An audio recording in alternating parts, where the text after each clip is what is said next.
সবার মধ্যে টেন্ডেন্সি থাকে যে আমি একই ডিগ্রিধারী, ওর এত পয়সা অথবা কিন্তু আমার নাই, ফ্যামিলি থেকে চাপ আসে। আমার মেয়েকে ওর বান্ধবীরা বলতো তোমার বা তোর ইউনিভার্সিটির প্রফেসর, তোমাদের কয়টা বাড়ি? আমার মেয়ে বলে তো আমাদের তো একটা সরকারি পাইছি যে নেম বিমা। তো বলো কি, এই যে আমার আমার ফ্যামিলি ওইভাবে অ্যাডজাস্ট, এই যে একটা ভাইরাস ওর আছে আমার না। আরে তোমার তো ভাগ্য, your life have been fix by যে আল্লাহ সুবহানাহু, এটা ফিক্স। তুমি এটাতে তুমি নীতির মধ্যে থাকবা, মানুষের কষ্ট দিবে না, প্রফেশনাল হিসেবে তোমাদের দায়িত্ব, এটা তোমার আদত। আর আমি তো বাইরে না গেলে, আমি ডাক্তারদেরকে বলি 1 সপ্তাহের জন্য বাইরে যাবেন। কেন যাবেন? আপনি যখন দেখবেন ওখানে ডাক্তার সাথে কীভাবে কথা বলে, রুগী আপনি দেখতে পারবেন না, আপনার সেই রেজিস্ট্রেশন নেই। আমাদের আলহামদুলিল্লাহ ছিল, রেজিস্ট্রেশনও ছিল। তো সেখানে আমরা সব দেখে আসছি। আমাদের 1 বছর পর বলতে থাকো পিএইচডি সুযোগ যাবো না, আমার দেশে আমি ডিগ্রি আছে, আমার ট্রেনিং হয়ে গেছে, আমি এটা চালু করছি এবং ওরা এখনও আমার করে কমিউনিকেশান আছে। তো আমার কথা হইলে এটা হয় না ওই যে প্রতিযোগিতা ওর এতগুলো। আর ফ্যামিলি থেকে আপনার ফ্যামিলির সেট আপ থাকতে হবে। আর আপনি আরেকটা সত্যি কথা আমি বলি, আমরা এগুলো নিয়ে আলোচনা করি, যে এই সমস্ত ফ্যামিলিতে করাপশন হয়, প্রত্যেকের ফ্যামিলি হিস্ট্রি দেখেন আগে।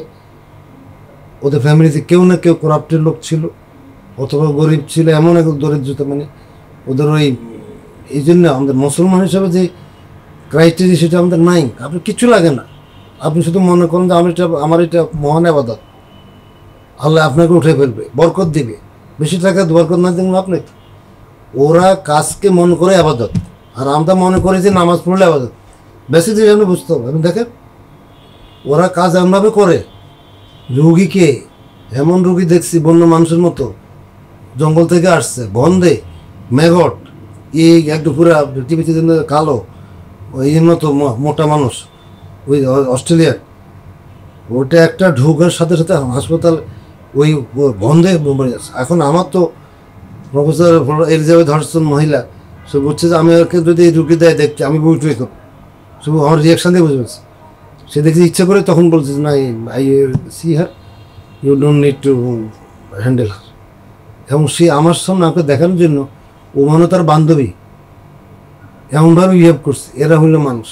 অথচ এটা আমাদের সবাই যদি হতো, তাহলে আমাদের যদি বিদেশ যাওয়াতাম, বিদেশে যাই ওরা, এখন তো বাংলাদেশে সব কিছু আসতে পারে, যে এইভাবে ডেভেলপ করছে, কিডনি বলেন, হার্ট বলেন, তারপরে ক্যান্সার বলেন, কোনো অবস্থাতে নো ইনফেরিয়র। কিন্তু ওই মেন্টালিটি ডাক্তার নেই। ও ডক্টর কামরুল আমাদের খুব, এই যে বলে আমরা তো পাচ্ছি না, হার্ট পাচ্ছি না, কিন্তু কত হলে হার্ট তৈরি করতো, এনকারেজ করতো।